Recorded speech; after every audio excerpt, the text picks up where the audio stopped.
Okay, today I'm going to shift gears a little bit, and rather than talking in detail about, in some depth, doing a close reading of a particular literary work and remembering a bit that what I'm doing, I referred a couple of videos ago to this whole concept of distant reading, which I learned about a couple of years ago in Romania, and making the point that what I have in mind is presenting a kind of reading which is very, very close, which you look very closely indeed, sometimes at syllables of words in a particular text, but that that very, very close reading that you do also amounts to a very distant reading, or opens us, as it were, kind of open sesame, to a very, very distant reading in which we go way, way back, not simply into human history, but to human prehistory as well. So today, rather than continuing to talk about a particular work, I'm going to give you an overview of the project as a whole, and just to remind you that the overall title of my project is The Seance of Reading, and that it's in 3 volumes. The second volume, I'll start with that because it has the title, The Seance of Reading. It was published last year in Bucharest, The Seance of Reading, Uncanny Designs in Modernist Writing. And I realized then, as I was thinking about general terms, well, where do I go from now? And I realized that indeed I do have, as I didn't intend at the very beginning, but I do have a 3-part project, the first volume of which was published in 2004 by the University of Delaware Press on called Ritual Unbound, and which deals with the uncanny presence, say the uncanny emergence of scapegoating rituals in various masterpieces of modernist writing. Just to mention again, with the Seance of Reading, the second volume, the emphasis is, or the uncanny emergence is not of scapegoating rituals, but rather of what I learned, thanks to Mircea Eliade, to call building rituals, in which the builder in the Romanian legend, Master Manole, has to immure his wife in the walls of the monastery that he's building. I never heard of building rituals. I've known about scapegoating rituals for a very long time, but building rituals I'd never heard of. And it was thanks to Mircea Eliade then that I came upon this idea of the way in which a very archaic building ritual emerges, for example, in The Great Gatsby, just to take a very familiar example. Not that the Great Gatsby is familiar. The idea of its staging, the emergence of a building ritual, I assume, is a very unusual idea. Okay, the third volume, I have the table of contents here. I don't have a cover. I haven't really begun writing it. I've been giving a couple of lectures related to it, and I'll say a few words then, just to give you an overview of the project. So it's called Balancing All, the Bilateral Imperative of Writing.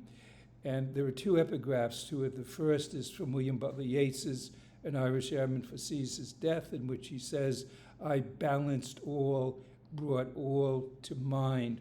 Not to pause over it too much, but not only is the idea of balancing, but the sentence itself, the line of poetry, is very beautifully balanced indeed.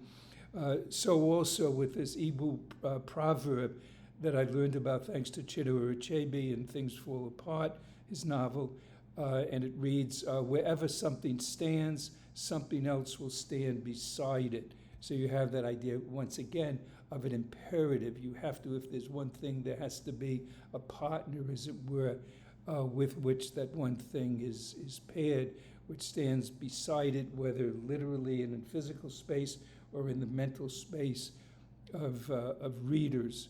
So in The Great Gatsby, when at the very end of the novel, when Nick Carraway refers to the green breast of the New World, and he remembers Gatsby and the green light at the very beginning of the novel. The green light and the green breast are about, 120 pages apart, but we bring them together in this kind of virtual and in an instant, in a momentary perception, as it were.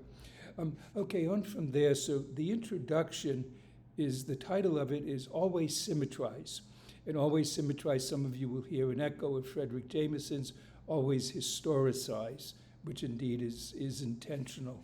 And I've published another essay, so I put up, well, in other ways, I've used that title and also the idea of symmetrize, not only the rhyme between symmetrize and historicize, but also symmetrizing sends us back to very, very, pre-literate, primordial, archaic.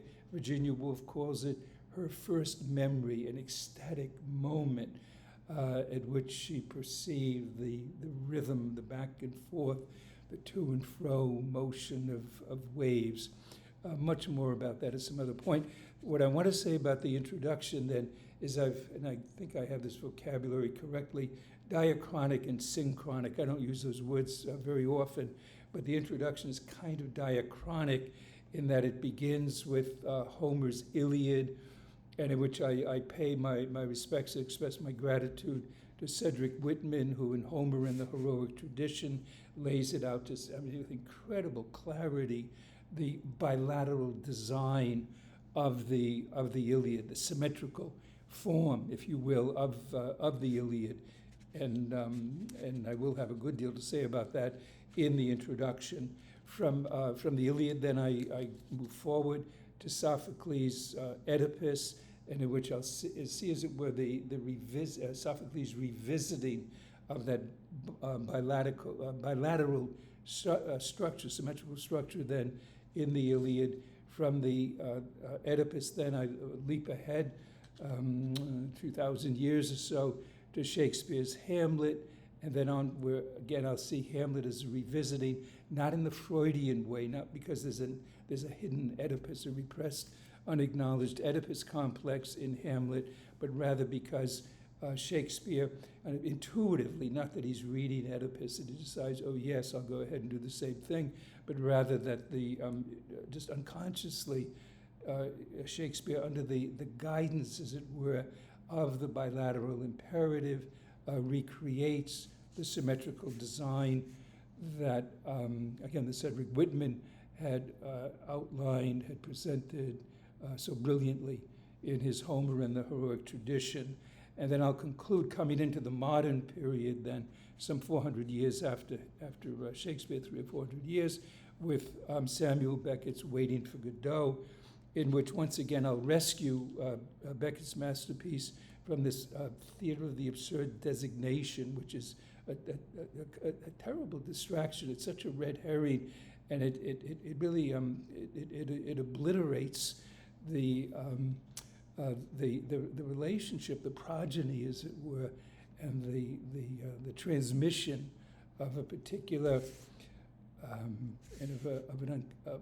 again, I'll call it the bilateral imperative, going all the way back, and not only to Homer's Iliad, but I mean in the life of the human unconscious, as it were, in the rhythms of the universe, perhaps this bilateral rhythm, which Hamlet with Beckett reproduces in Waiting for Godot, where he remembers to have Godot not come not once but twice. It's a play in which famously nothing happens twice, and it's very important that it happens twice, that the nothing over here be mated, as it were, with the nothing over there. Okay, that so much then with the introduction, the diachronic introduction then, and if I'm using this vocabulary correctly, the 9 chapters then, a very symbolic number to be sure, the 9 chapters are examples of the synchronic presence of the bilateral imperative, by which I mean they're all, I think, unless I did some, they're all 20th century masterpieces, so they're all of the same period, and works then, masterpieces, every one of them, masterpieces that stage the uncanny emergence of the bilateral imperative in the midst of a work that superficially is organized according to a plot with a beginning, a middle, and an end. I'll be emphasizing that a lot in the actual writing of this 3rd volume, the idea that there are 2 forms of completeness. You have the completeness of an action, of a plotted action with a beginning, a middle, and an end. But also you have what Fernando Pessoa in the book of Disquiet, his great masterpiece, calls the greater completion. The greater completion then, which takes place not, which does not rely on, which is not bound by the temporal, by the passage of time, but rather occurs instantaneously in a moment. Much more to say about that, but I won't say it now because I have to move along.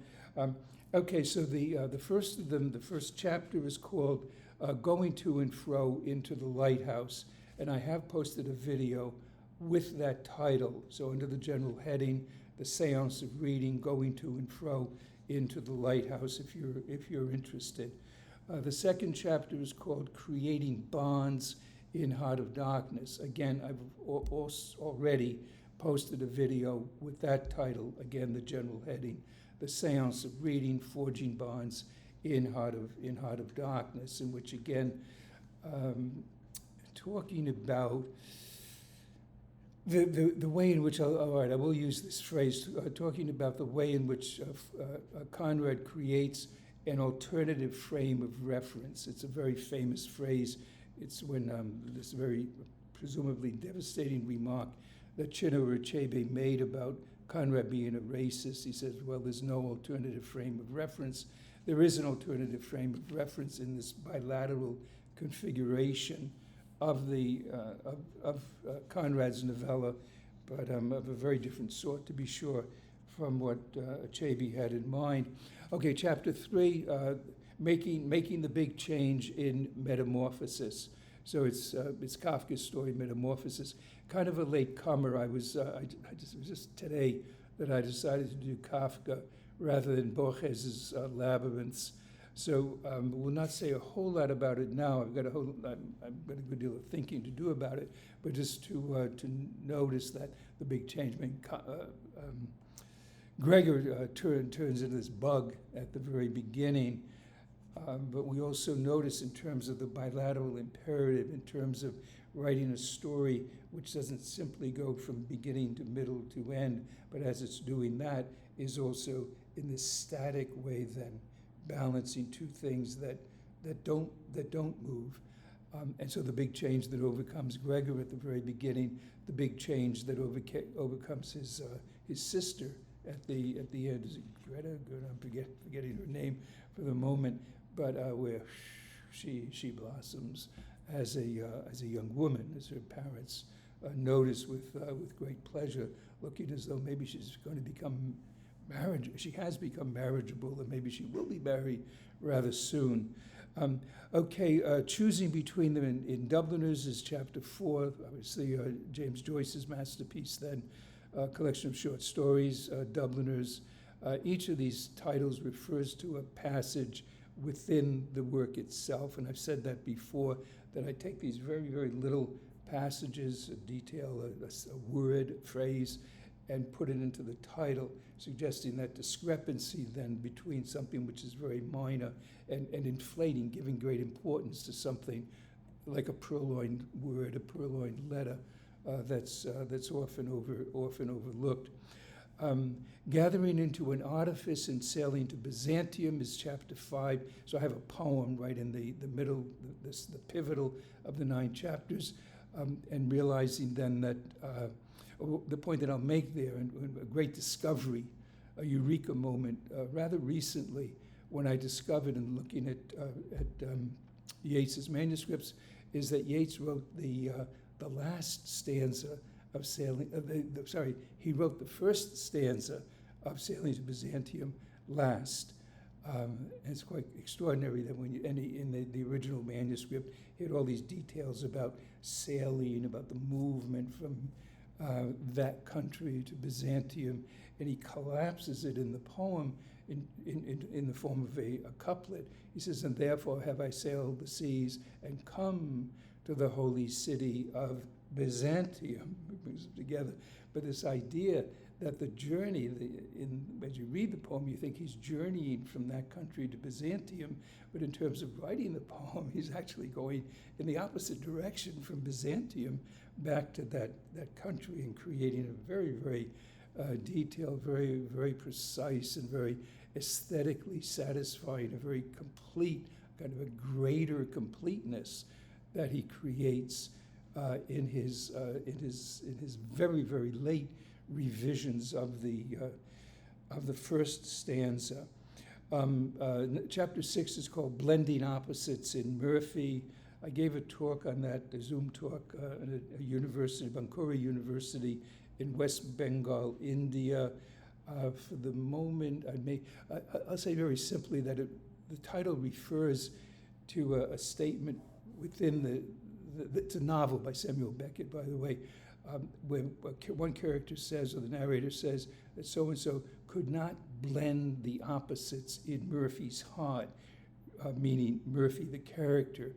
My title, Blending Opposites in Murphy, Murphy refers to the title, so it's in italics, and it's the idea that what can't be done for Murphy can be done for Murphy. There is a greater completeness, as it were, that's achieved by the novel itself.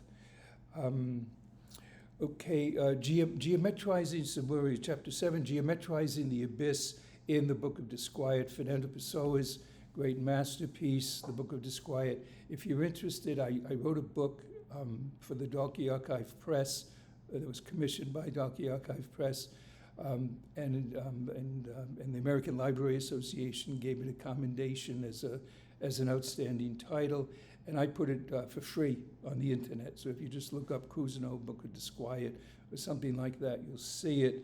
And I'm going to be geometrizing the abyss. It's for the moment, it's very hard to get one's head around it, so I'll leave it at that.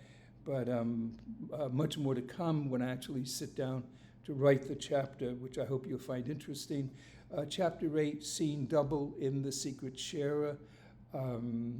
Just to say that, again, what fascinates me in the Secret Sharer is not only that there's a double between the captain and Leggett, the two young men then who went to the same training school and so on, and whom the young captain refers to Leggett over and over again as his double.